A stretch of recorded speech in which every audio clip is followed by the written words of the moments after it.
hadiah yang sebenarnya adalah ketika adik-adik bisa tembus ke PTN. Karena itulah hadiah yang paling indah buat kakak ya. Adik-adikku, pada kesempatan kali ini sebelum memulai pembelajaran, marilah kita berdoa terlebih dahulu agar apa yang kita pelajari mendapatkan suatu keberkahan. Oke, berdoa dimulai. Selesai. Oke, adik-adik, jadi hari ini kita akan melanjutkan pembahasan tryout. Adik-adik kakak ingatkan ya bahwasanya besok kita akan melanjutkan tryout lagi. Jadi besok adik-adik ada tryout. Kakak harap kalian tidak terlambat untuk mengikutinya ya. Karena tryout ini akan menjadi tolok ukur adik-adik sekalian sejauh mana kemampuannya mengenai kemampuan berbahasa. Sebelumnya kakak ini mohon maaf, sepertinya koneksi agak kurang stabil, mungkin stabil. Kakak mohon tunggu 5 menitan deh, 5 menit, oke, 5 menit, oke, 5 menit sampai benar-benar sudah stabil. Oke, aku lihat. Oke, koneksi udah stabil ini. Baik, kakak share ya materinya. Adik-adikku, kemarin kita sudah sampai di nomor 35 ya. Sekarang kita akan melanjutkan ke soal berikutnya. Kakak harap tetap digas. Kakak paling senang adik-adik mencoba menjawab. Salah never mind, ingat itu. Karena ingat kata Rinso. Apa kata Rinso? Berani salah itu baik ya. Jadi tetap optimis. Jadi 35 kemarin yakin sudah. 35.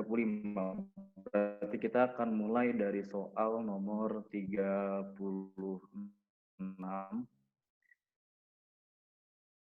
Siap ya, adik-adikku, langsung saja kita mulai, kita gas, dan aku harap semakin percaya diri, jangan takut salah, oke? Tapi kakak mau cek dulu nih, ini mana-mana nih, Arundina, Alter, udah kenal semua ini mah, Arundina Alter ya, kayaknya nggak asing lihat wajah kakak. Oke, baik, kita akan mulai. Siap ya, baik adik-adikku, kita masuk ke soal nomor 36, silakan dianalisis.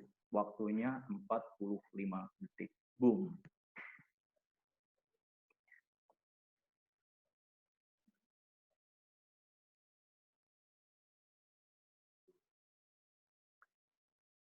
Ayo, jangan takut berargumen. Digas B, aja. B, oke. Ada lagi yang lain? Bogor. Bogor, oke. Satu lagi deh kalau gitu. Ayo, yang lain? Ada tidak? Oke, baik. Terima kasih adik-adikku. Tadi ada yang sudah menjawab B ya. Baik, pertanyaannya adalah pronominanya pada kalimat 3 menggantikan kata. Adik-adik bisa lihat di bagian ringkasnya.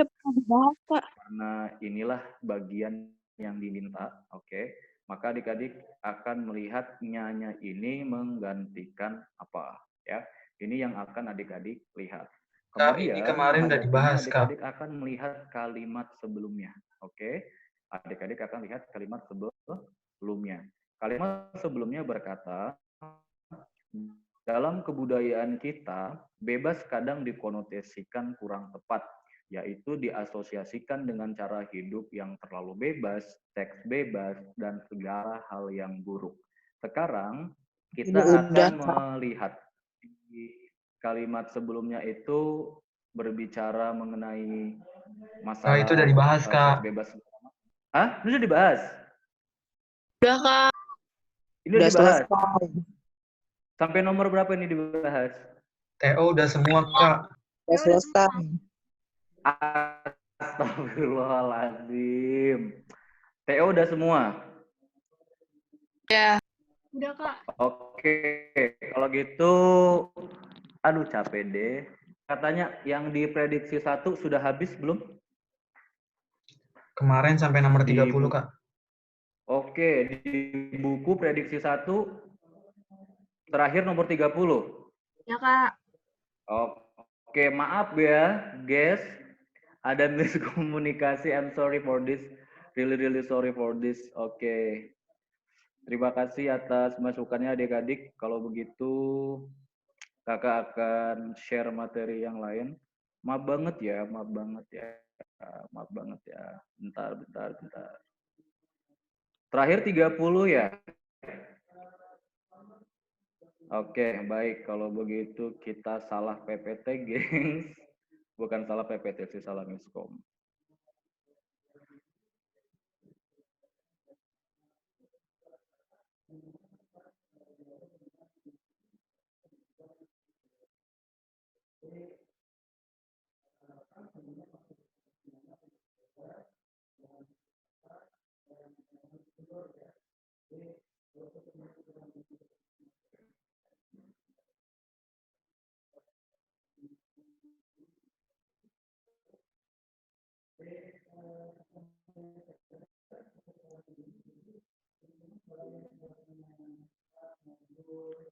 Tunggu sebentar, gengs ya. Tunggu sebentar.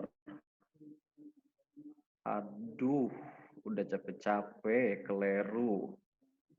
Baik, berarti kita terakhir di nomor 30 ya ini, gengs. Terlihat tidak, Dek?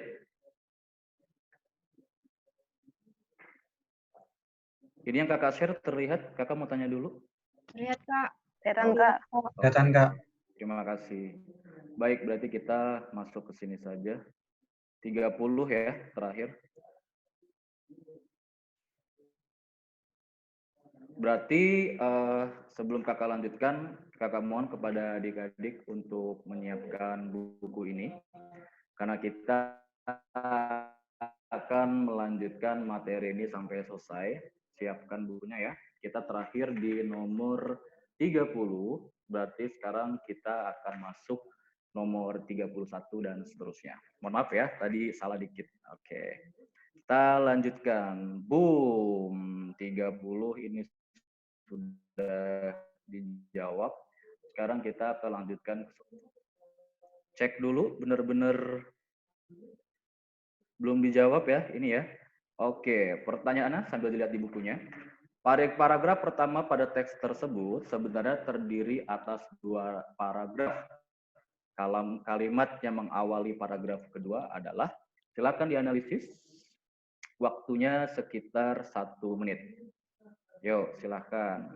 Kira-kira yang mana nih jawabannya? A, B, C, D, atau E? D, Kak. Depok, D. Kak. Depok. Oke, ada lagi yang lain? Depok. Oke.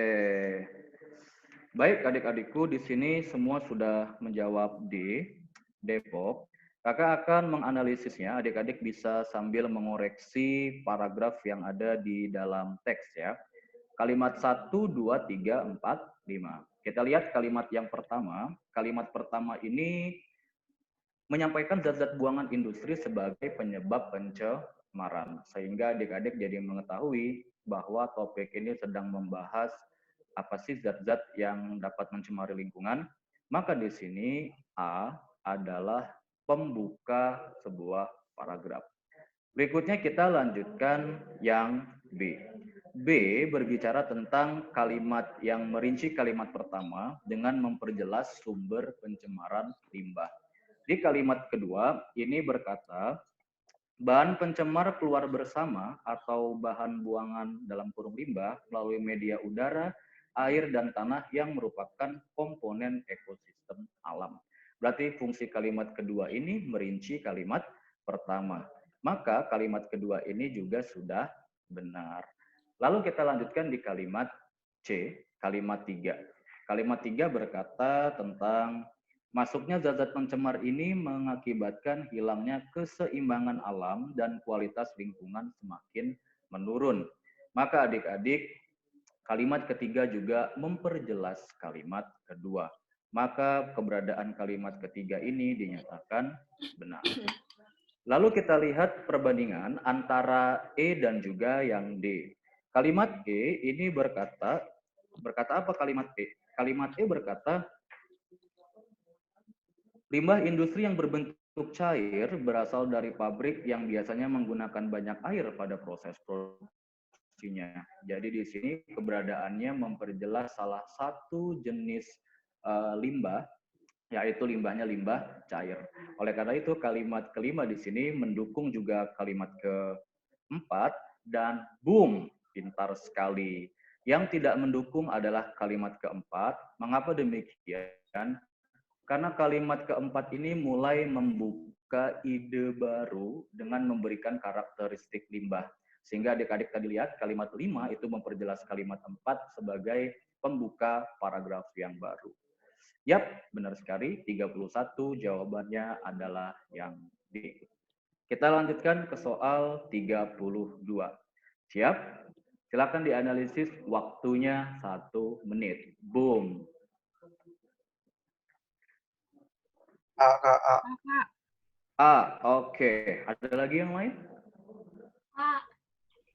Oke. Terima kasih, Dek. Boom. Semuanya menjawab A. Baik, kita akan telaah terlebih dahulu. Ketika bertemu kalimat sebelumnya. Di kalimat sebelumnya berkata bahwa limbah industri yang berbentuk cair berasal dari pabrik yang biasanya menggunakan banyak air pada proses produksinya. Setelah itu misi adik-adik adalah mengganti kata itu dengan sama. Pertama, di kalimat sebelumnya membahas ini ya. Pertama membahas limbah industri berbentuk cair, kemudian ada pabrik, dan juga di sini dinyatakan pabrik yang menggunakan banyak air. Maka kita akan lihat sebelumnya. Sekarang kita akan lihat pembahasan berikutnya.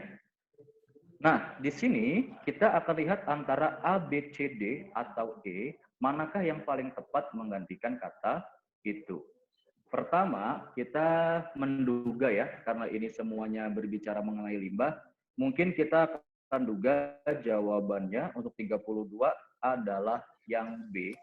Yang B yaitu misalkan, kebiasaan membuang limbah cair. Bayangkan kita ganti itu dengan yang B. Selain kebiasaan membuang limbah cair dapat berasal tidak sesuai. Kita ganti dengan yang C. Selain limbah industri berbentuk cair, limbah cair dapat berasal dari bahan baku, sudah limbah cair, kemudian membahas limbah cair lagi. Maka di sini, yang paling tepat yang mana? Yap, yang paling tepat adalah jawaban adik-adik semua. Kita akan lihat di bagian ini, selain pabrik yang menggunakan air, bagus banget ya kalimatnya, limbah cair dapat berasal dari bahan baku yang mengandung air sehingga di dalam proses pengolahannya air harus dibuang. Yap, pintar. 32 jawabannya adalah yang A. Kita akan lanjutkan. Boom. Di soal nomor 33. Kira-kira apa ya jawabannya? Waktunya 45 detik. Silakan dianalisis. B, Kak. B, Kak. B. Yang lain? B. Oke. Cowok-cowok, aku pengen dengar suara cowok. Mana cowok bersuara A, B, C, D, E yang mana, Dekku? Yang mana? B, Kak. B. Oke, semua menjawab B. Mari kita lihat bersama-sama. Adik-adikku, kakak mohon sekali bahwa mencari kalimat inti itu persis banget dengan yang ada pada pembahasan sebelumnya. Jadi kalian akan mencari subjek dan predikat asli. Kakak mohon ini diingat sampai kapanpun ya. Nah, Kak, bagaimana mencari predikat asli? Kakak sudah katakan, predikat asli itu ciri-cirinya satu, ia terbebas dari kata yang dengan dalam untuk. Kakak ulangi, terbebas dari kata yang dengan dalam untuk. Mengapa demikian? Karena kata yang dengan dalam untuk akan memperluas suatu unsur. Tolong diingat rumus simple ini. Jangan sampai ia melekat dengan yang dengan dalam untuk. Setelah itu, bagaimana ciri-cirinya? Nah, kakak menemukan ciri-ciri baru deh. Jadi predikat asli itu ciri-cirinya setelah subjek langsung predikat. Kakak ulangi, setelah subjek langsung masuk predikat, maka disitulah kemungkinan ia berstatus sebagai predikat asli. Mari kita lihat di sini. Pada kalimat limbah padat sering disebut sampah, mana sih Kak predikatnya ini? Sering disebut. Oke, limbah padat sering disebut sampah. Berarti polanya apa nih? Ini O, ini P, ini S. Oke, kakak punya kuis. Mengapa predikatnya awalan di, kemudian yang di depan adalah objek? Siapa yang bisa menjawab? Mengapa predikatnya di, kemudian yang di awal bukan subjek tapi objek? Kenapa? Ayo, kenapa? Karena pasif. Ya, pintar. Karena ini adalah kalimat pasif. Sehingga si limbah padat ini sedang dijelaskan. Subjek aslinya adalah sampah. Karena adik-adik sudah mendapatkan objek, predikat, subjek asli, maka yang lain-lain ini apakah ini remah-remah? Kok bisa remah-remah, Kak? Iya. Baik berupa sampah organik maupun mikroorganisme maupun sampah anorganik, di sini memperjelas si sampah itu jenisnya ada apa saja. Oke, yap, good job sekali. 33 jawabannya adalah yang B. Kita lanjutkan ke soal berikutnya. Boom. 34 kalimat yang tidak mendukung isi teks. Waktu analisis kalian 1 menit. Ya, Kak. Ya, Kak. C, cacing. Ya, C, cacing, D, Depok, B, Bogor. Ya, lah C. Sekarang kita akan lihat bersama-sama. Di sini tadi semua menjawab C ya. Sekarang kita lihat pembahasannya. Adik-adikku lihat di kalimat 9. Kalimat 9 menjelaskan pengertian nama lain dari limbah padat dan ini sesuai dengan teks. Iya, limbah padat adalah sampah. Maka di sini keberadaan kalimat 9 sangat mendukung. Kemudian kita lihat di kalimat 10. Kalimat 10 ini berisi rincian salah satu jenis sampah pada kalimat 9 sehingga sangat mendukung teks. Apa buktinya? Di situ dibahas ada jenis sampah yaitu sampah anorganik ya, ada sampah anorganik. Lalu berikutnya kita lihat di kalimat 11. Nah, ini yang menjadi jawaban adik-adikku semua. Kalimat 11 muncul secara tiba-tiba. Tiba-tibanya bagaimana? Lagi asik-asik ngebahas sampah, jenis-jenisnya, tiba-tiba di sini muncul masyarakat sekitar sungai sering terlibat. Oke, this is the problem. Oke, masyarakat jadi suka membuang sampah di sungai. Kenapa? Keluar topik. Karena teks ini sedang membahas keberadaan jenis-jenis sampah. Maka ada kemungkinan C yang tidak tepat sehingga ini jawabannya. Lalu kita lihat di bagian yang D. Kalimat 12 mencontohkan limbah padat di masyarakat. Yap, benar sekali. Limbah padat di sini ada logam, kaca, plastik, kertas. Ya, sisa-sisa buangan-buangan kita mungkin kaca retak, mungkin bekas botol atau mungkin logam-logam tidak terpakai. Maka di sini D juga memperjelas. Lalu kita lihat di kalimat ke-13. Kalimat ke-13 menjelaskan sumber limbah padat yang dibahas pada kalimat ke-12. Sumbernya dari mana nih? Dari sini nih. Pabrik gula, pulp and rayon, plywood, serta industri pengawetan buah, ikan, dan daging. Yap, pintar sekali. Jawabannya adalah yang C, cacing. Kita lanjutkan ke soal nomor 35. Berikut ini merupakan kata hubung antara klausa kecuali. Yang mana nih?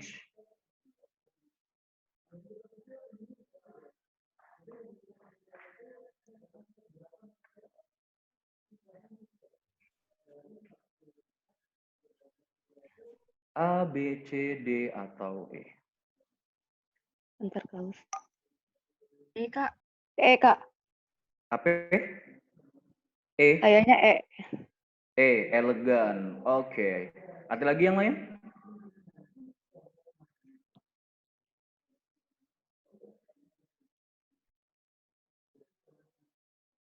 Ada yang lain? Yang lain? Cowok, sepakat dengan E? Sepakat, Kak. Sepakat. Oke. Kakak ingin tanya terlebih dahulu. Klausa itu apa, Dek? Supaya jadi jelas ya, klausa itu apa? Ayo, jangan takut salah. Klausa itu apa? What is klausa?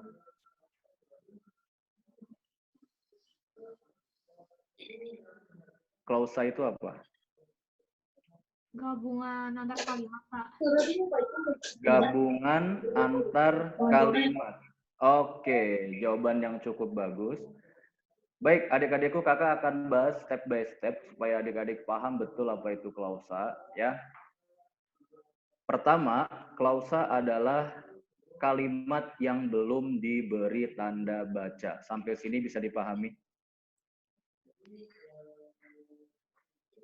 Bisa dipahami tidak? Kalimat yang belum diberi tanda baca. Bisa, Kak. Bisa. Oke, kakak beri contoh. Kancil mencuri timun. Belum dititik, itulah namanya klausa. Oke, begitu kancil mencuri timun titik, maka kedudukan klausa berubah menjadi kalimat. Pertanyaan kakak, kancil mencuri timun, kalimat itu punya berapa klausa?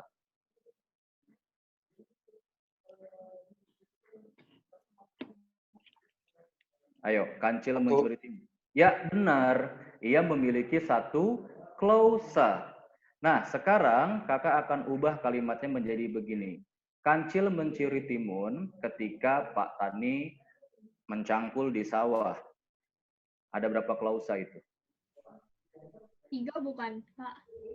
Ayo, dengarkan. 2. Kancil mencuri timun ketika Pak Tani mencangkul di sawah. Ada berapa klausa? 2, Kak. Yap, 2.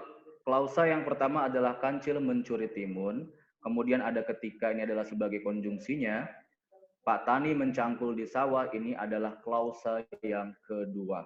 Harapan kakak, adik-adik sekarang sudah mengerti klausa itu gampangnya kalimat belum dititik. Sehingga kalian melihat dalam satu kalimat itu ada 2 klausa. Gampangnya, ketika ada konjungsi di tengah-tengah kalimat, kalian bisa menghitung jumlah klausanya. Sekarang pertanyaan kakak, ini ada berapa jumlah klausanya?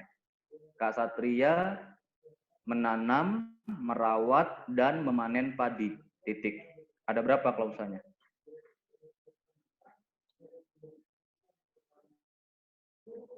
Dua. Yakin? Kakak ulangi. Kak Satria menanam, merawat, dan memanen padi. Titik. Berapa klausanya? Ada. 2 atau 1? 1. 1. Oke, jawabannya ada 3, adikku. Mengapa bisa 3, Kak? Apakah adik-adik menyadari sesungguhnya itu ada 3 predikat, sehingga sebenarnya kalimat itu adalah kalimat yang diperpendek. Kak Satria menanam padi, Kak Satria merawat padi, dan Kak Satria memanen padi. Jadi ada 3 kalimat sesungguhnya, dilesapkan jadi 1, karena berkat bantuan dan di titik, maka disinilah peran konjungsi mengubah atau meringkas suatu klausa. Bisa dipahami adik-adikku sampai sini? Bisa dipahami ya? Bisa, Kak. Oke, terima kasih. Nah, sekarang berarti ketika ditanya, berikut ini merupakan kata hubung antar klausa, kecuali singkat cerita adik-adik akan mencari mana sih klausa yang hadir di sini, tidak bisa menyatukan antar klausa tadi, atau memiliki fungsi klausa yang berbeda. Maka kita akan telaah satu-satu ya. Kita akan lihat pertama, dan dia bisa di tengah kalimat. Lalu yang, apalagi dia bertugas merinci ya, memasuki. Kemudian atau dia boleh di tengah kalimat. Antara lain ia berada di ujung menjelang akhir. Nah, selain itu betul sekali karena dia munculnya selalu di awal. Statusnya selain itu adalah konjungsi antar kalimat. Pintar. Yap, sudah paham ya? 35 jawabannya adalah yang E. Kita lanjutkan ke soal nomor 36. Boom. Waktunya 1 menit. B, Kak. Apa? B. B. Oke, ada lagi yang lain?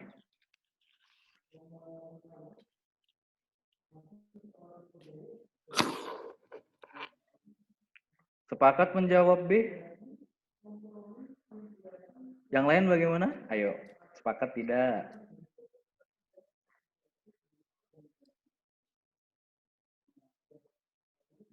Yang lain sepakat?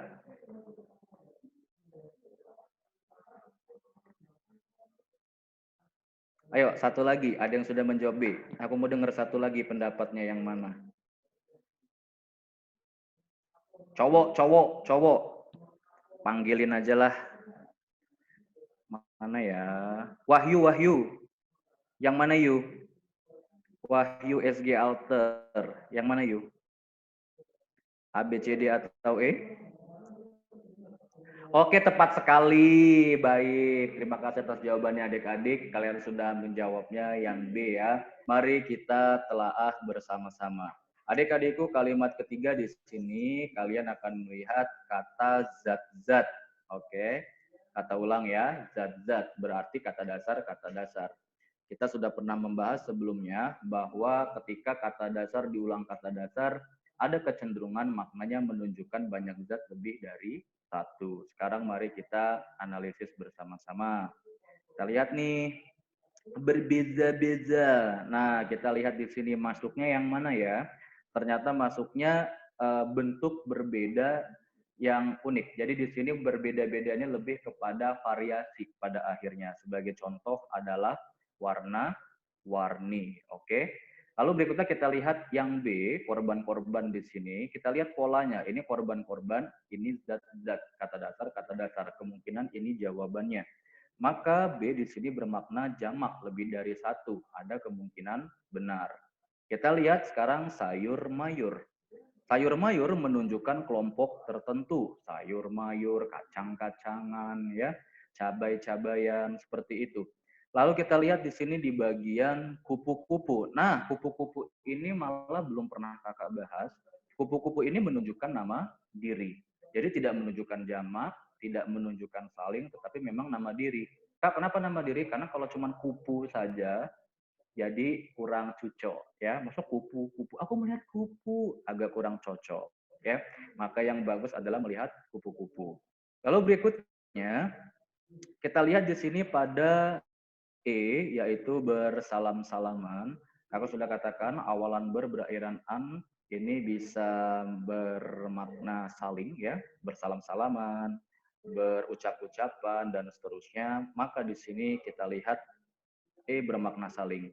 Yang diminta adalah yang bermakna lebih dari satu. Yap, benar sekali. 36 jawabannya adalah yang B. Kita lanjutkan ke soal nomor 37. Kak, mau nanya, Kak. Aduh, udah aku jawab. Yap. Kak, mau nanya, Kak. Ya, silakan. Kalau kata ulang sejenis di judul itu dua-duanya kapital atau satu katanya aja? Oke, pertanyaan bagus. Apabila judul tetap kapital, ya, kakak ulangi, tetap kapital. Karena dalam aturan QEBI yang kecil hanya preposisi. Oke, preposisi itu apa saja? Di, ke, dari, dalam, dan seterusnya. Oke, bisa dipahami, Dekku? Bisa dipahami tadi? Halo, Oke. hilang. Bisa dipahami ya? Intinya semuanya kapital, yang kecil hanya Kak. preposisi di, ke, daripada, dan seterusnya. Oke? Yang lain Kak Karap juga paham ya? Kita lanjutkan ke soal nomor 37. Ya ampun, 37 ini aku sudah menjawab. Berarti pertanyaannya akan kakak ubah ya. Yang ingin kakak tanyakan, di sini angklung kan bentuknya miring ya, bentuknya miring. Jawabannya adalah yang E. Mengapa miring? Karena angklung di sini masuk ke kaidah fungsi huruf miring, yaitu pada pada bagian penghususan. Kak, maksudnya penghususan apa? Penghususan di sini maksudnya menunjukkan bahwa kosakata itu sedang dibahas. Kakak ulangi, menunjukkan bahwa kosakata itu sedang dibahas. Mengapa? Jika adik-adik tidak menggunakan huruf miring, maka kalimatnya jadi mengerikan. Mengerikannya di mana, Kak? Kata angklung berasal dari bahasa Sunda. Jadi seolah-olah angklungnya ini berbicara, Dekku. Ya, ini sangat riskan. Jadi ingat, angklung di sini miring. Kenapa miring? Karena ia masuk ke dalam kaidah pengkhususan. Oke, kalau begitu Kakak ingin tanya, dua fungsi huruf miring yang lain untuk apa saja? Ayo silakan dijawab. Untuk Menulis apa? judul, Kak, dalam Oke. kalimat tertentu. Oke, betul. Digunakan untuk menulis judul buku. Berikutnya, apa lagi? Huruf miring digunakan untuk apa? Istilah asing. Yap, benar. Digunakan untuk istilah asing. Pertanyaan Kakak ganti. Judul film huruf miring atau petik? Petik. Petik, ya. Oke, good job. Berarti Petik. sudah. Thank you. Berarti adik-adik sudah sangat paham. Kakak harap besok cermat, lebih cermat lagi. Kita lihat ke soal nomor 38. Aduh, aku lupa edit. Di sini kita akan lihat adik-adikku merupakan digunakan sebagai konjungsi definitif yang digunakan untuk benda-benda konkret. Artinya benda itu bisa terlihat pulpen, patung, ya, prasasti, dan seterusnya. Sekarang mari kita analisis yang ada di buku. Kakak ingin tanya, pertanyaan pertama, apakah sebagai konjungsi definitif?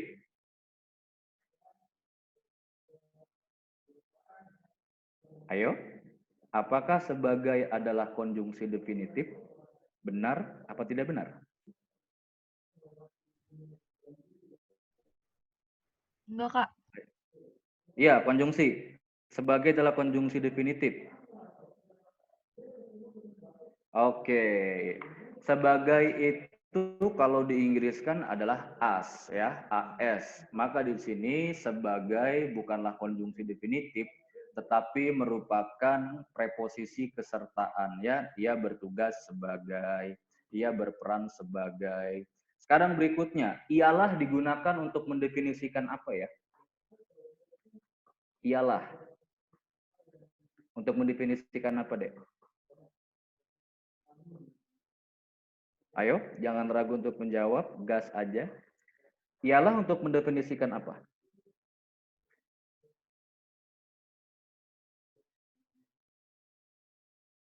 Ayo.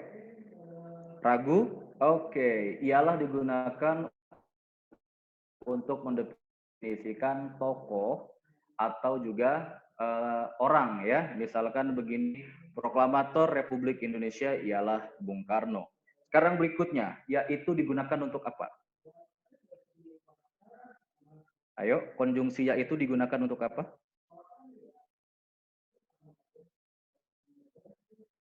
Pemerincian bukan, Kak? Ya, betul. Yaitu digunakan untuk pemerincian atau digunakan sebagai konjungsi definitif yang sifatnya langkah, ya. Misalkan dikatakan salah satu upaya mencegah pemadam kebakaran yaitu, ya, paham adik-adik? Jadi digunakan untuk pemerincian dan juga untuk sesuatu yang bersifat langkah atau tindakan. Nah, di sini tadi pemerincian bagus sekali, Kakak menunggu-nunggu ini. Jadi digunakan untuk misalkan Pancasila terdiri atas 5 sila, yaitu 1, 2, 3, 4, 5. Ya, bagus sekali. Sekarang kita lanjutkan. Pertanyaan kakak terakhir, yakni digunakan untuk apa? Yakni. Ayo, ada yang bisa? Iya, tepat sekali. Yakni ini setara dengan adalah, ya. Yakni setara dengan adalah, yaitu konjungsi yang bersifat menjelaskan pengertian. Oke, nice. Kita lanjutkan soal berikutnya. Ini aku udah terlanjur menjawab. Pertanyaan kakak 39 di sini jawabannya adalah yang B, yaitu oleh karena itu. Apa bedanya dengan maka? Ada yang bisa, Dekku? Bedanya antara maka dengan oleh karena itu. Apa bedanya?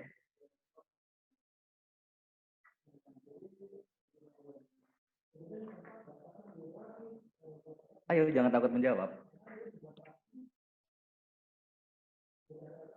Apa bedanya dengan maka?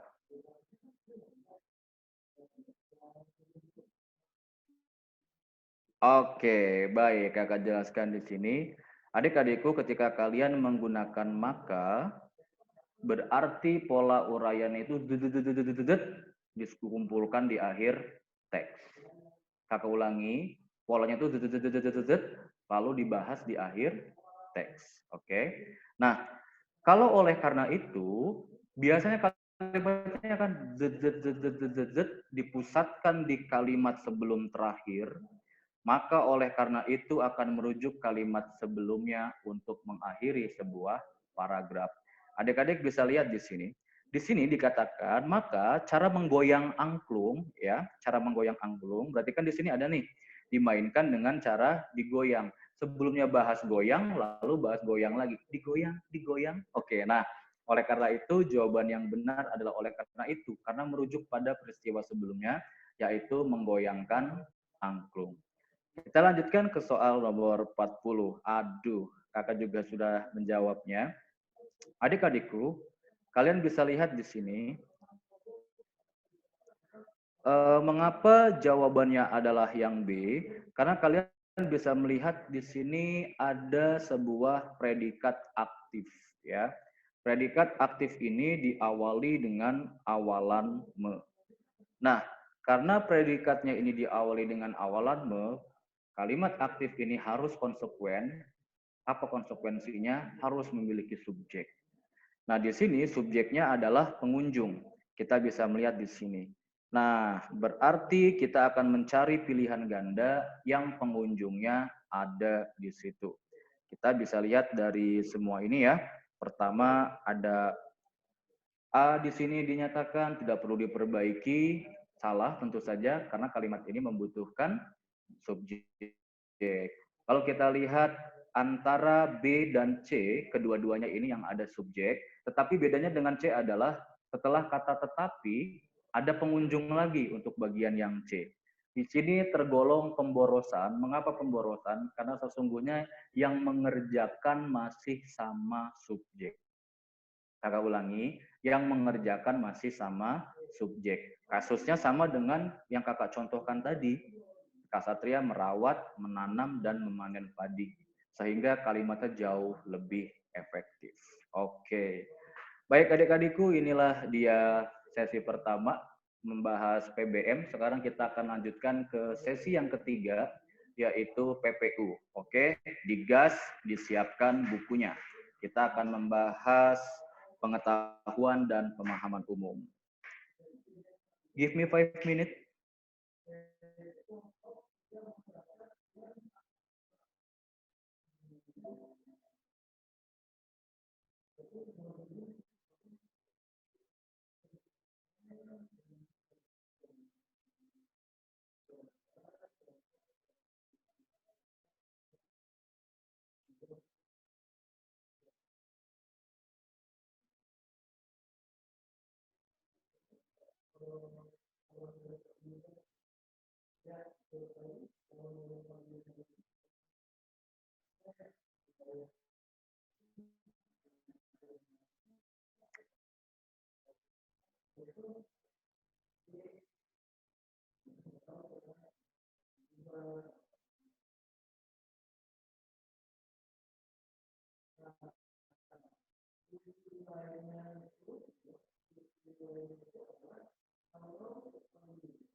Oke adik-adikku, sekarang kita masuk ke soal berikutnya, yaitu kita masuk ke dalam pengetahuan dan pemahaman umum.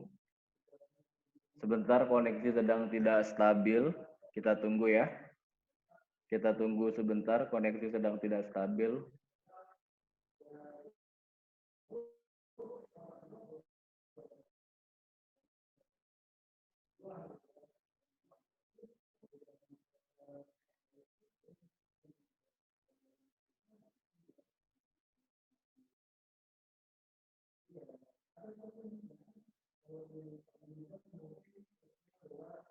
Oke, baik adik-adikku, kita lanjutkan. Sekarang kita masuk ke PPU ya, pengetahuan dan pemahaman umum. Ini ada di halaman 8 adik-adik. Oke, ada di halaman 8. Kakak harap kalian tetap fokus. Masih ada 12 soal di sini yang harus kita tuntaskan.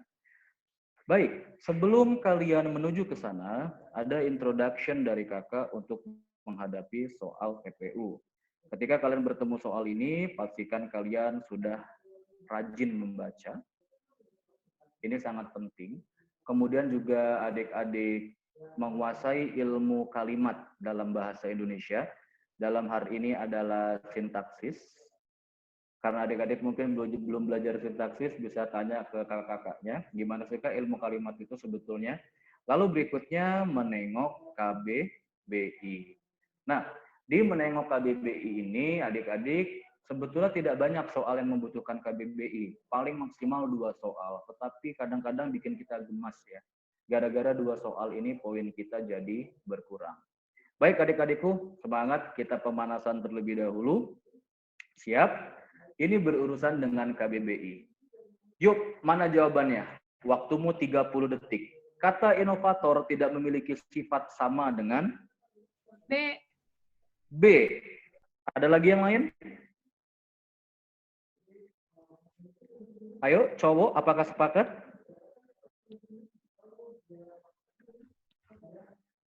Ayo, dianalisis. Kakak paling suka kalau kakak beri waktu 30 detik sebelum itu kalian sudah menjawab. Berarti sangat smart ya, cepat sekali. Bagaimana yang lain? Sepakat ini? Jawabannya adalah yang B? Ya, Kak. Oke, semua sepakat ya. Adik-adikku, kita akan lihat di sini kata inovator tidak memiliki sifat sama dengan.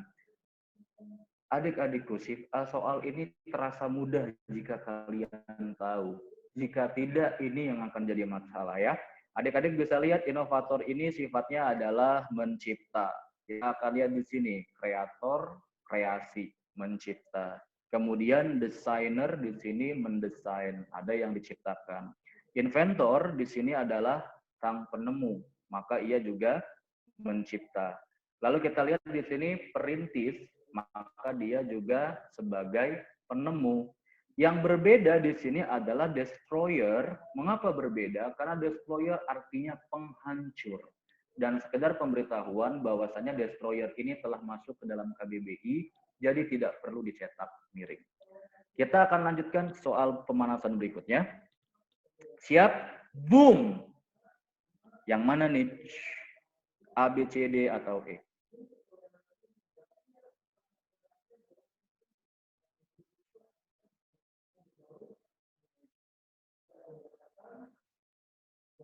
Depok bukan, Kak?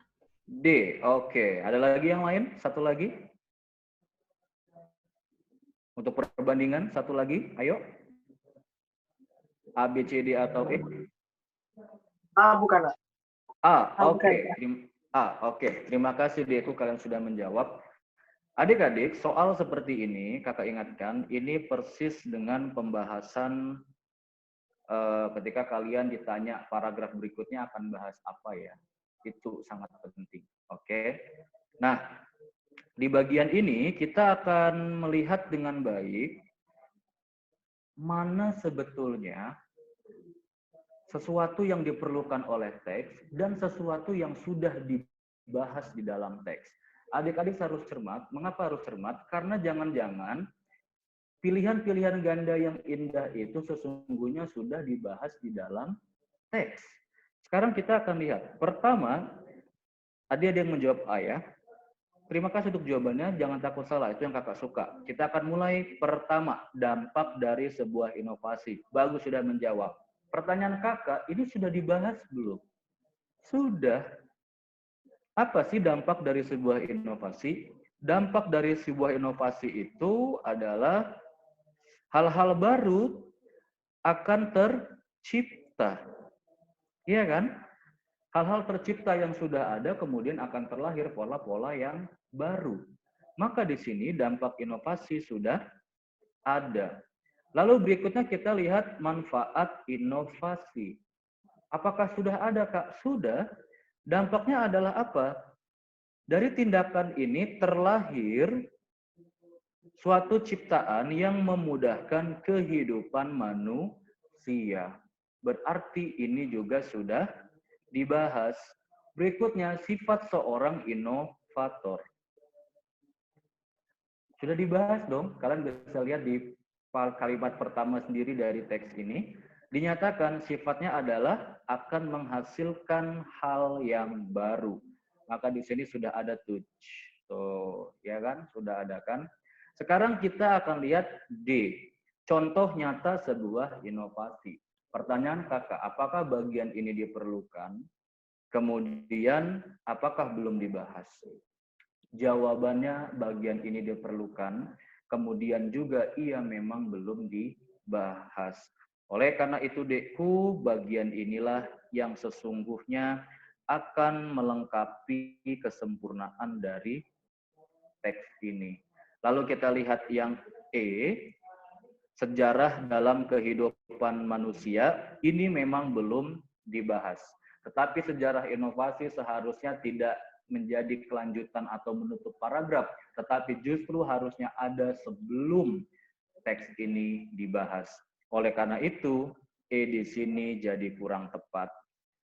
Maka jawaban yang benar adalah D, contoh nyata sebuah inovasi. Nice. Kita lanjutkan lagi. Siap? Kalimat fakta. Waktumu 1 menit. Boom.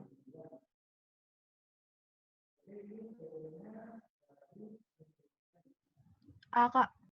A. Oke. Satu lagi.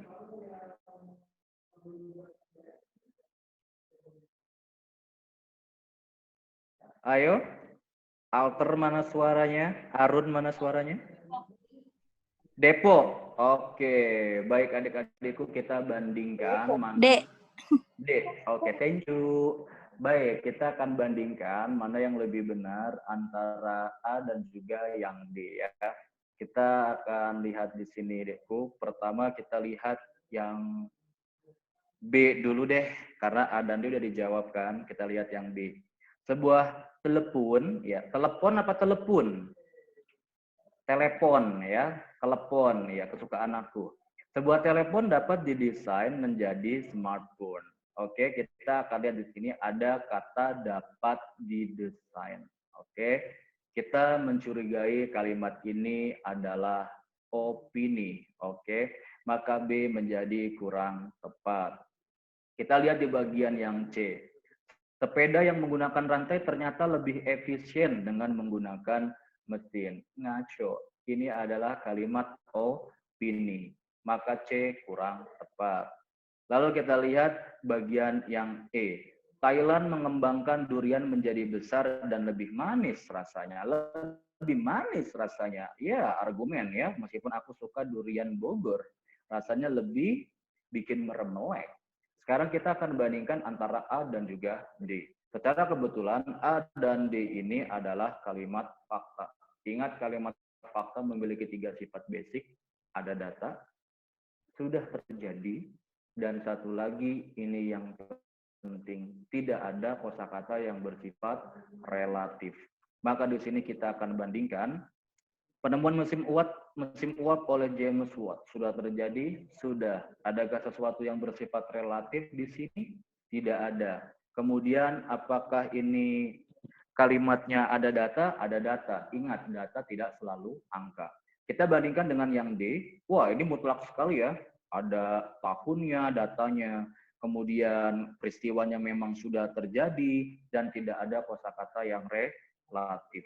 Tetapi D itu kita akan melihat mana yang lebih tepat antara A dan juga D untuk melengkapi teks ini. Faktanya, jawaban yang benar adalah yang A. Mengapa A lebih benar? Karena D ini cenderung mengarahkan teks ini pada sejarah. Meskipun kalimatnya sama-sama fakta, tetapi karena ini berbicara sejarah, menjadi mundur ke belakang teksnya. Oke? Baik adik-adikku, kamu sudah siap menghadapi PPU. Stay on your book. Hurra! Kita akan mulai. Siap? Soal nomor 41. Boom. Waktumu 1 menit, A, B, C, D, atau E. Kak. A. Kak. Aduh. A, E. Ada lagi yang lain? A dan E ya, kakak tidak salah dengar ya. A dan E. Satu lagi deh.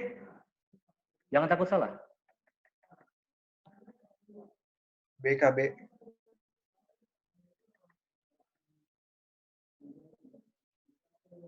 Ayo. Ayo please, berpendapat please. Satu lagi. B. B, oke, thank you. Ada A, ada B, ada E. A, B, E. Aku bukan. Terima kasih adik-adikku sudah menjawab. Sekarang kita akan lihat ya. Di sini yang diminta adalah ide pokok. Sifat ide pokok itu bagaimana? Kalimatnya adalah utama alias umum. Setelah umum berarti sifat umum itu apa? Dibahas atau diperjelas oleh kalimat yang lain. Lalu adik-adik bisa melihat tanda biru yang sudah kakak berikan pada teks ini. Nah, tanda biru ini adalah menandakan di mana sih tempat ide pokok ya. Kita akan melihat di mana sih tempat ide pokok. Ide pokok itu di atas dan di bawah. Yang di awal namanya deduktif, yang di bawah namanya induktif. Sekarang kita lihat satu-satu. Yang pertama, di paragraf pertama, biorix adalah kombinasi dari kemungkinan terjadinya peristiwa buruk yang melibatkan perjalanan agen biologi, toksin, dan konsekuensi dalam kurung infeksi, toksisitas, alergi, akses oleh tidak berwenang, kehilangan, pencurian, panjang sekali. Dan meneruskan sampai tahun 2006. Lalu kalimat terakhirnya kita lihat, pendekatan dari biorix management terdiri dari biosafety, biosecurity, dan tanggung jawab etis. Lalu paragraf kedua, adik-adik bisa lihat, biosafety dan biosecurity laboratorium berfungsi untuk mengurangi risiko yang berbeda. Kalimat bawah sendirinya adalah melindungi pekerja laboratorium, lingkungan, dan masyarakat dari pajanan terhadap mikroorganisme. Nah, di sini kalian sudah bisa melihat sesuatu yang bersifat umum. Kakak sudah perintahkan lihat kalimat atas dan bawah kedua paragraf. Kemudian adik-adik bisa gerakan bola mata untuk mengetahui hal yang dibahas di tiap paragraf ya. Kemudian adik-adik bandingkan tiap-tiap pilihan ganda dan tentukan yang paling umum. Ingat, sesuatu yang paling umum itu maksudnya dibahas secara keseluruhan di atas dan juga di bawah. Mari kita lihat. Pertama, yang A. Mengapa kurang tepat? Karena biorix dan biohazard hanya penjelas dari paragraf pertama. Jadi sesungguhnya si biorix dan biohazard ini memperjelas seperti apa sih biorix management itu. Lalu kita lihat berikutnya yang B. Containment dan risk assessment hanya berada di paragraf kedua, sehingga kurang mewakili seluruh isi teks. Adik-adik bisa lihat di sini, containment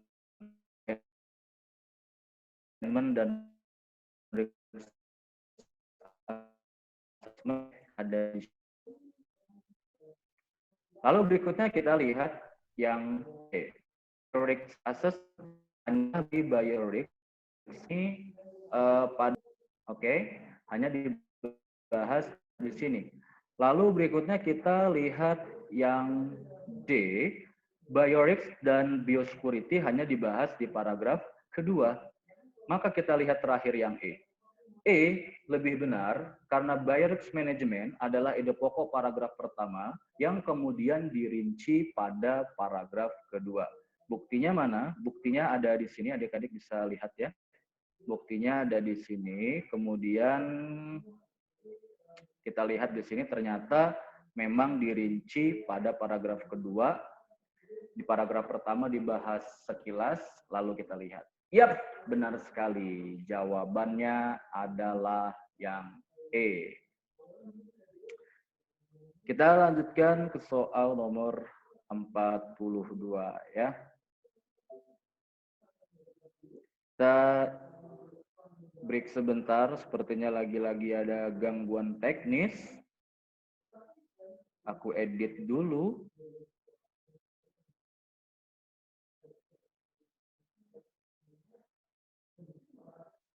Oke, kita kembali ke soal 41. Aduh.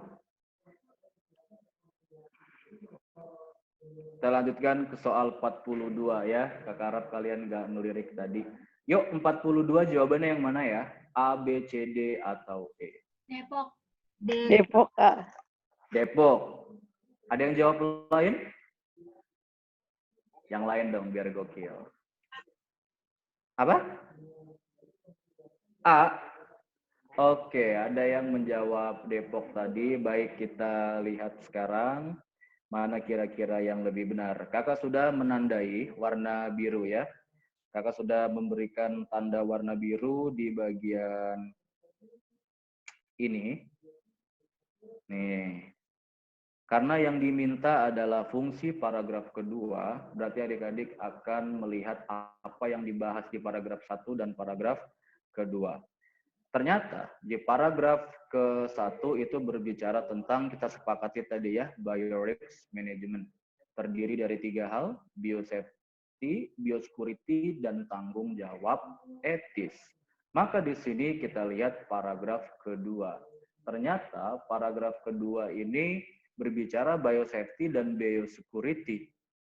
Kita akan lihat sekarang apa yang diperjelas oleh paragraf kedua. Ternyata paragraf kedua, coba bandingkan antara kalimat ini dengan kalimat yang bawah. Tentu lebih umum kalimat yang atas kan. Berarti kita akan mencari mana yang tulisannya biosafety dan biosecurity. Kita lihat bersama-sama. Yap, kalian pintar. Jawabannya adalah yang D. Karena di bagian D ini memang diperjelas biosafety seperti apa, biosecurity seperti apa, dipertegas lebih dalam. Berikutnya soal nomor 43. Pesan kakak berhati-hati dengan soal ini. Jawabannya yang mana? 1 menit. Yang mana jawabannya? A, B, C, D, C, atau Kak. C. Ada lagi yang lain? Depok. Ada lagi yang lain? D. Oke, thank you. Satu lagi. C, D. Satu lagi. D. D. Oke, semua menjawab D. Adik-adikku, perhatikan baik-baik. Kakak sudah memberikan lingkaran biru di sini. Lingkaran biru ini adalah petunjuk mengenai paragraf apa yang akan dibahas pada bagian berikutnya. Ini merujuk kepada ilmu kalimat. Adik-adikku, jadi yang namanya, ini kakak ingin memberikan penjelasan sedikit panjang lebar, sedikit saja. Yang namanya dunia tata tulis itu sangat tertib. Semuanya bisa bersumber dari satu ide. Satu ide itu akan dituangkan dalam satu paragraf. Habiskan dulu idenya. Oke, habiskan dulu idenya. Setelah idenya habis, muncul ide baru. Itulah yang namanya lahir subbab. Ganti subbab. Ya, subbab pertama berbicara tentang kodok. Habiskan dulu masalah kodok. Setelah kodok habis, baru boleh bahas yang lain, kura-kura. Boleh bahas yang lain, kepiting. Misalkan kalian kebetulan membahas teks hewan yang hidup di dua alam. Oke? Kakak mau dengan sangat begitulah the art of writing. Maka di sini adik-adik, mari kita telaah lebih dalam. Kita lihat paragraf pertama. Paragraf pertama kita sepakati sedang membahas pendekatan biorisk management yang kemudian dirinci terdiri dari biosafety, biosecurity, dan tanggung jawab etis. Tadi adik-adik sepakat bahwa paragraf kedua ini menjelaskan biosafety dan juga biosecurity. Sampai sini kita sepakat.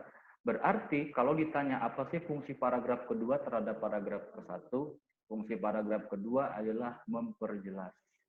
Ya, memperjelas. Inilah yang dinamakan dengan memaparkan. Kemudian apakah adik-adik merasa ada sesuatu yang aneh? Ada sesuatu yang hilang di situ. 2 sudah dibahas, tapi 1 kenapa tidak dibahas? Kakak sudah katakan tadi, waspadai pilihan ganda yang bagus tetapi tidak berhubungan, atau pilihan ganda yang sudah dibahas. Sekarang kita akan lihat. A. Penelitian mendalam mengenai biorisk management. Ini sudah dibahas. Adik-adik bisa lihat ini semua bersumber dari berbagai penelitian. Lalu kita lihat yang B. Sejarah biorisk assessment. Kakak sudah katakan kalau sudah berbicara sejarah jangan dibahas di setelah pembahasan dong, bahasa sesuatu di sebelumnya sejarah itu. Karena dia kan berbicara asal-usul. Lalu berikutnya kita lihat. C. Pembahasan tanggung jawab etis. Ini ada kemungkinan. Kita lihat yang D. Situasi biosafety dan biosecurity di Indonesia.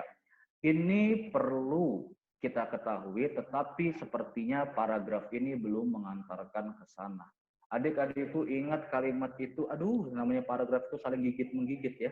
Saling berkaitan yang dikenal dengan nama koherensi.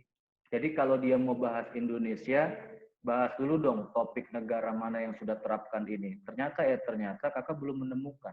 Kalau tiba-tiba muncul Indonesia akan menjadi pertanyaan. Lalu kita lihat yang E. Biorisk management dan kesulitan penerapannya sudah dibahas. Sudah dibahas.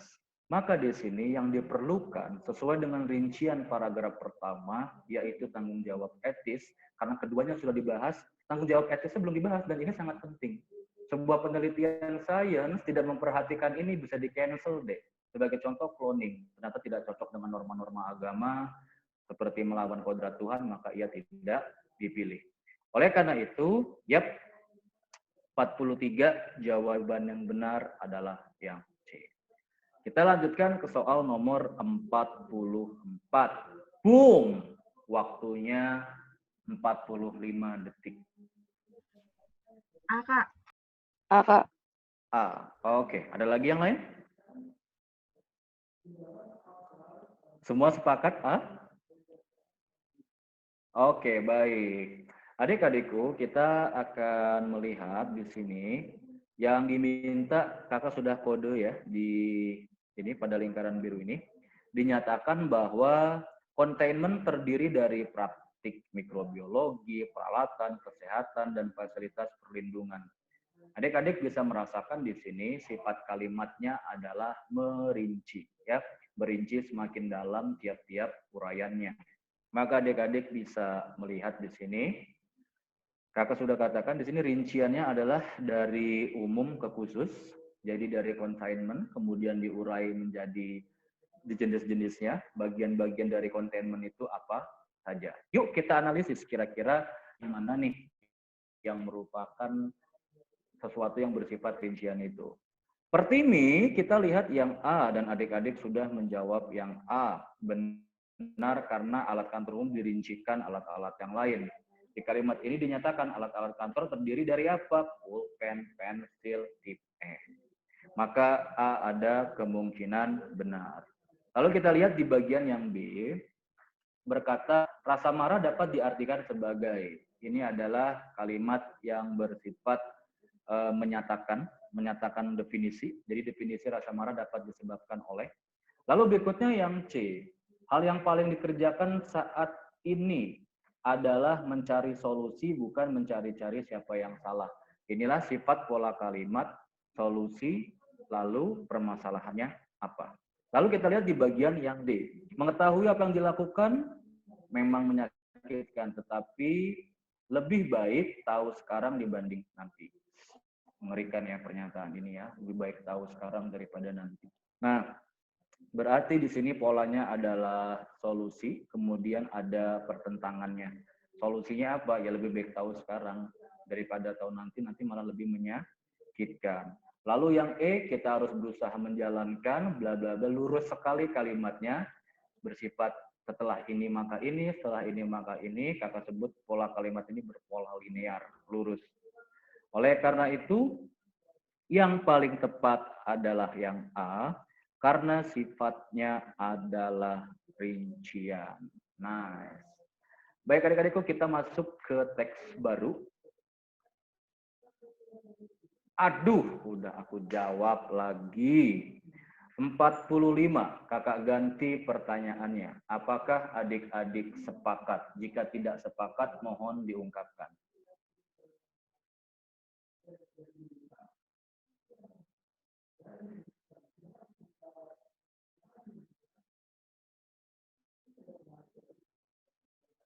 Ayo, bagaimana? Semua sepakat?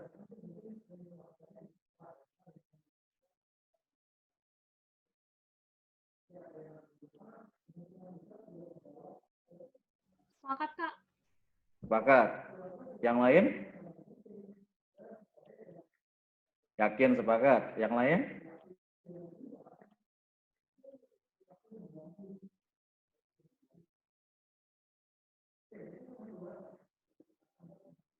Oke, semua sepakat. Baik adik-adikku, kakak harap tidak lelah ya menghadapi teks ya. Jangan lelah deh. Memang segala sesuatu itu harus dipelajari lebih mendalam. Jika kau belum mengenalnya mendalam, disitulah rasa lelah akan muncul. Tetapi jika kau sudah mengenalnya, rasa lelah itu akan hilang. Ya, itu prinsip menjalani hidup. Makanya kenali betul-betul. Kalau sudah kenal, kamu gak akan lelah lagi menghadapi apapun, bahkan siapapun. Baik, kita akan lihat di sini. Adik-adikku, di soal nomor 45 ini ada sesuatu yang menarik ya. Sesuatu yang menariknya adalah, kan ini ada topik nih. Yang ditanya adalah topik yang dibahas pada paragraf berikutnya. Kakak sudah pertegas kepada adik-adik, kalau sudah menghadapi soal yang begini, curigailah bagian-bagian yang belum dibahas, kemudian satu lagi, bagian yang tentu saja masuk ke dalam teks. Kita akan lihat pertama, karena jawabannya adalah yang A, adik-adik bisa lihat. E berkata, kondisi wilayah pantai di Vietnam yang terkena pencemaran laut oleh sampah plastik. Kakak pertegas di sini sudah dibahas di paragraf 1. Mana buktinya? Nih, adik-adik bisa lihat ya. Di sini hutan bakau di Vietnam itu sudah dipenuhi oleh kantung plastik. Maka logikanya buat apa dibahas lagi? Lalu berikutnya kita lihat di bagian yang D, dinyatakan bahwa peran nelayan dalam mengembalikan kondisi laut seperti sebelum pencemaran terjadi. D ini keluar topik. Letak keluar topiknya di mana? Karena kita sepakat paragraf pertama membicarakan tentang apa sih tindakan-tindakan dari plastik ini. Dinyatakan di sana paragraf pertama korbannya adalah Vietnam, lalu berikutnya mungkin beberapa negara Asia lainnya. Paragraf kedua membahas tentang rusaknya kehidupan laut, dan paragraf ketiga ini lebih sedih lagi. Ternyata nelayan mau mencari udang, malah yang didapat adalah sampah-sampah. Lalu kita lihat di C. Ini sudah dibahas di paragraf ketiga, membicarakan tentang bagaimana sampah plastik di wilayah pantai menyebabkan rendahnya hasil tangkapan laut. Lalu kita lihat yang B, ini berkata mengenai contoh-contoh kasus hewan laut, sudah dibahas. Itu kita lihat ya, ada di paragraf kedua, ada paus makan plastik, kemudian ada juga ikan-ikan. Yang penting jangan sampai apa? Tikus makan sabun. Ya, kalau tikus makan sabun beda lagi ceritanya. Lalu kita lihat di bagian yang A, keberhasilan penanggulangan krisis sampah plastik di lautan oleh negara-negara Asia. Maka di sini jawaban yang benar adalah yang A. Mengapa demikian? Karena topik ini membicarakan tentang gagalnya plastik itu menyebar di mana-mana, jadi polusi plastik, sehingga kita membutuhkan solusi yang terbaik. Yap, 45 jawabannya adalah yang A. Aduh, 46 juga sudah dijawab. Kita akan lihat di sini.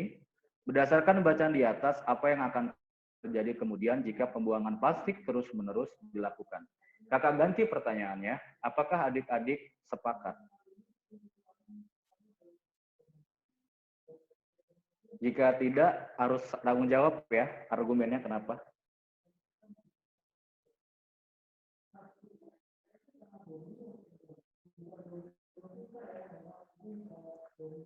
Ayo, 46 kira-kira yang mandus. Sepakat dengan D? Oke, coba kakak tanya deh. Dari tadi yang sering berargumen, Tisha mungkin, Tisha, Sekar. Dek, kira-kira benar tidak ini? Bentar, Kak. Benar. Benar. Faras Ahmad, kira-kira benar tidak? Faras Ahmad. Benar, Kak. Benar. Benar. Rindu Alper. Rindu, bener nggak Ndu? Kira-kira Rindu. Benar, Kak. Benar. Dede Arun mana? Dede Arun. Amanda, bener nggak Nda? Kira-kira. Bener, Kak. Oke, terima kasih.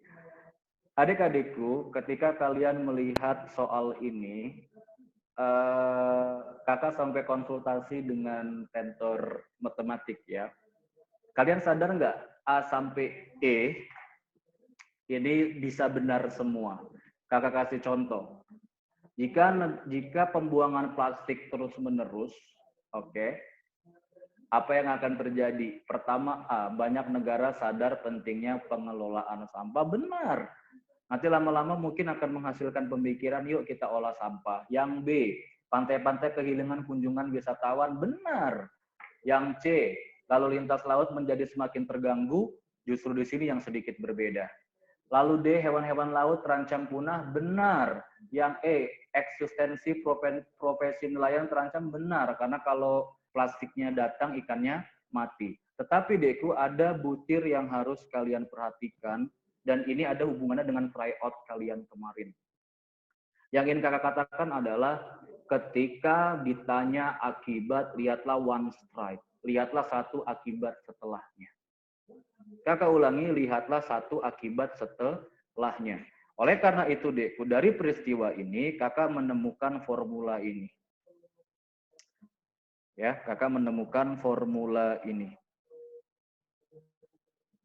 Ketika kakak mengatakan semua ini bisa, tetapi bagus sekali.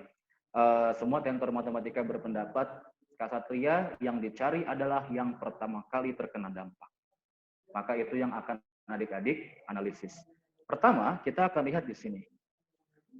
Siapa sih yang akan terkena dampak pertama dari plastik itu? Tentu saja kehidupan di bawah air. Pertama adalah hewan-hewan punah.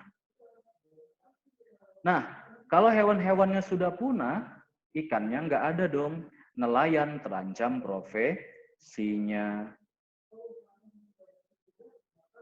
Dan ini setara dengan kondisi pantai. Kalau pantainya sudah kotor, siapa mau berenang di sana? Siapa mau mandian di sana? Ih, ogah, nanti aku jadi kena panu. Ya. Lalu kita lihat berikutnya, setelah semua itu menyerang, nelayan terancam profesi, pantai ekosistemnya rusak, maka dampak paling terakhir yang akan bergerak adalah negara bergerak untuk menyelamatkan nelayan. Oleh karena itu adik-adikku, kita akan lihat pernyataan A adalah dampak puncak. Jadi kakak sudah katakan, negara akan bergerak ketika semua ini sudah terjadi. Kemudian kakak katakan, pantai-pantai kehilangan kunjungan juga sama. Kasusnya itu setara dengan nelayan kehilangan profesi. Lalu di bagian yang C, lalu lintas, justru ini yang tidak terganggu ya, tidak terganggu sama sekali. Lalu berikutnya eksistensi profesi nelayan terancam, ini kakak pikir dampak kedua. Tetapi dampak pertama, one hit direction-nya adalah hewan-hewan laut jadi punah. Itu. Yuk, 47, apa nih jawabannya nih? A, B, C, D, atau E?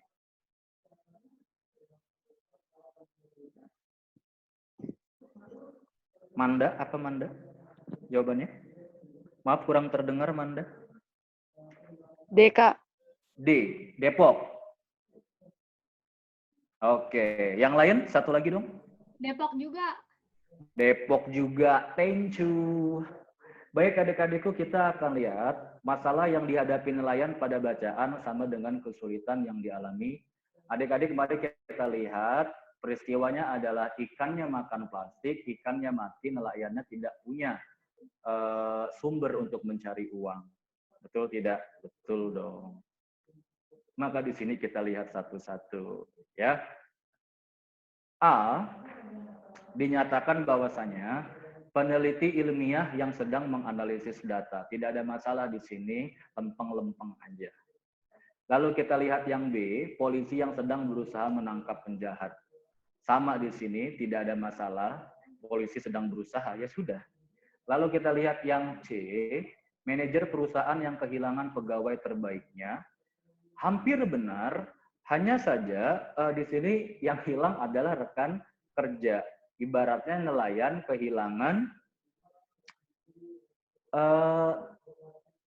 tukang ini loh, pelelangan ikan. Jadi dia nggak punya tempat pelelangan ikan. Pelelangan ikan udah nggak ada, akhirnya nggak ada yang mau beli ikannya.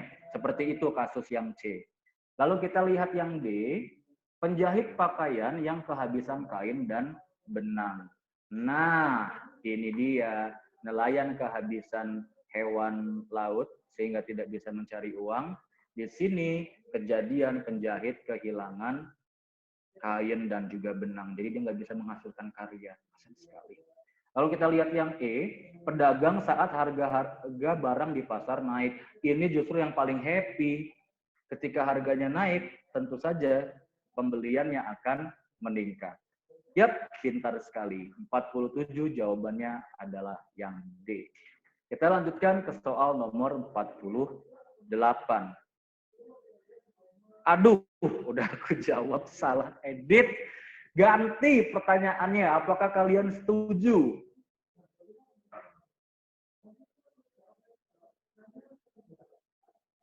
Setuju, Kak.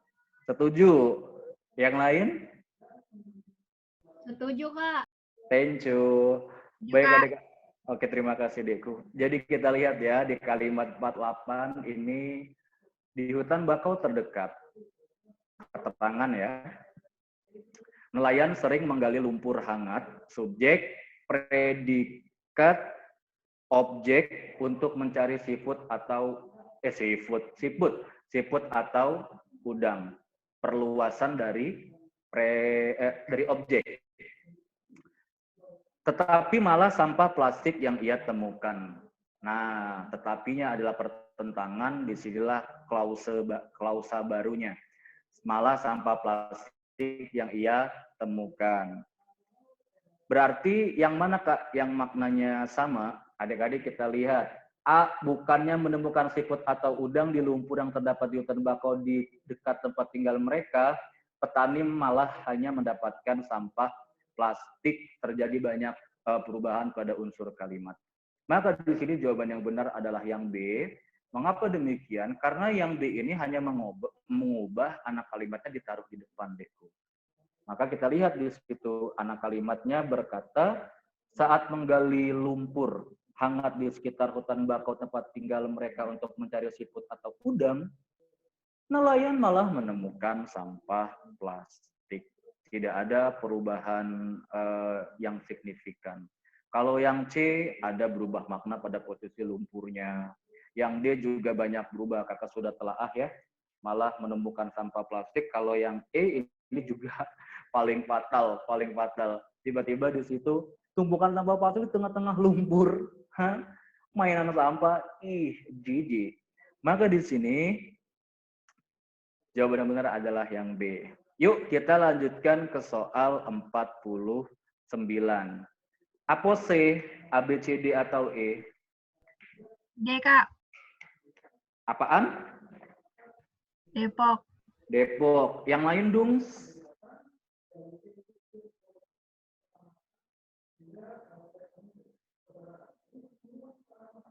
Sepokat? Sama, Kak. Depok. Depok, ya sama. Cowok, A, B, C, D, atau E? Depok. Depok, oke, fine. Thank you. Adik-adikku, yang diminta adalah gagasan utama paragraf pertama. Maka lihatlah paragraf pertama. Gak usah lihat yang lain-lain. Lihat kalimat atas atau kalimat bawah. Kalimat atasnya berkata, berdasarkan penggunaan otot dan otak, buruh dapat dibagi lagi atas dua klasifikasi besar. Oke. Lalu kalimat yang paling bawah, pada umumnya buruh profesional mendapat upah lebih besar daripada buruh kasar. Apakah adik-adik menyadari kalimat keempat ini lebih kepada penjelas daripada ide pokok, karena dia sudah lebih spesifik kepada membicarakan si buruh profesional ini. Maka adik-adikku kita akan lihat di sini, kita tinggal cocokkan saja kalimatnya yang persis dengan kalimat nomor 1. Maka kita akan lihat Di antara A, B, C, D atau E, adik-adik tadi menjawab yang D, Depok. Kita lihat dari analisis kakak ini ya, bahwa D membicarakan gambaran umum, ya, membicarakan gambaran umum bahwa ada buruh yang memang mengalami perbedaan gaji, yaitu antara buruh kasar dan juga buruh kerah biru. Nice, pintar. Jawabannya adalah yang D. 50, waktunya 1 menit. A, Kak. A, yang lain? Sepakat?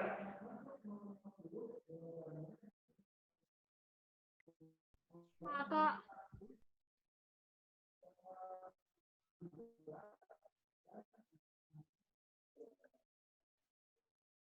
A juga. Oke, terima kasih Dekku. Di sini kita akan lihat apakah masalah utama yang dibahas dalam soal ini, apakah masalah utama yang dibahas dalam teks tersebut. Nah, adik-adik coba lihat baik-baik di sini.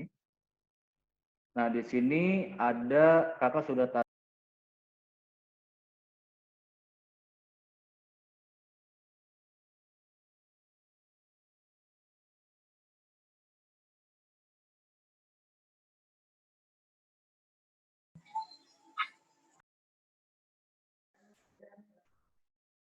Aduh, adik-adik, I'm sorry.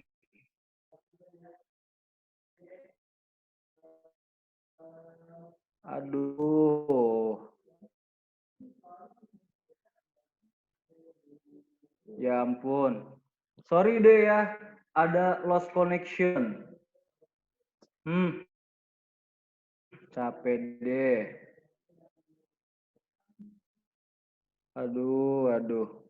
Maaf, ada lost connection. Oke, di sini kita akan lihat masalah apakah yang sebenarnya dibahas oleh teks. Adik-adik sudah melihat ya tanda biru ini. Ternyata di sini membicarakan pada umumnya buruh profesional mendapat upah lebih besar daripada buruh kasar. Lalu kita lihat kalimat berikutnya, di paragraf berikutnya. Walaupun besar kecilnya berbeda, lanjutkan lagi. Ada 3 faktor yang dapat menyebabkan upah buruh rendah. Pertama, bla bla bla. Kita lanjutkan lagi di paragraf berikutnya. Kedua, pasok yang tinggi upah buruh cenderung semakin rendah. Maka di sini kita akan lihat yang merupakan topik alias yang dibahas semuanya, soal 50 ini, yap, smart. Jawabannya adalah yang A. Kita lanjutkan ke soal nomor 51.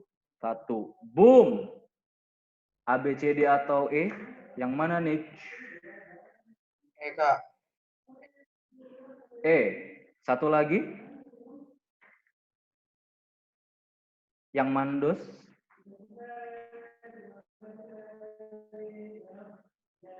Oke, kakak sudah mendengar adik-adik menjawab E ya. Adik-adikku, produktivitas itu sifatnya adalah menghasilkan. Sekarang kalian berarti, karena di sini tidak sejajar, kalian mencari yang maknanya bukanlah bersifat menghasilkan. Sekarang kita akan lihat di sini. Adik-adik lihat ya, ada fertilitas. Kemudian di sini menghasilkan beasiswa di kalimat B, ada usaha menteri di situ. Kemudian di sini ada seorang sastrawan ya, sastrawan di sini mendapatkan inspirasi. Lalu berikutnya di sini ada inventif bersifat penemuan, bersifat menghasilkan. Maka yang berbeda adalah yang E. Jika yang lain bersifat menghasilkan, E ini justru konsumtif alias dia yang membeli barang, mencari barang maksud kakak, bukan menghasilkan barang.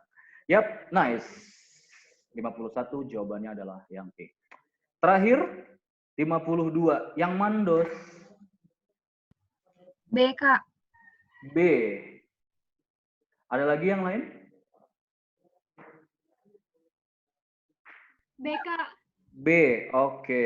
Baik adik-adikku, kita lihat yang A, pekerjaan buruh kasar selalu menggunakan otot. Ini ada di paragraf pertama, adik-adik bisa lihat.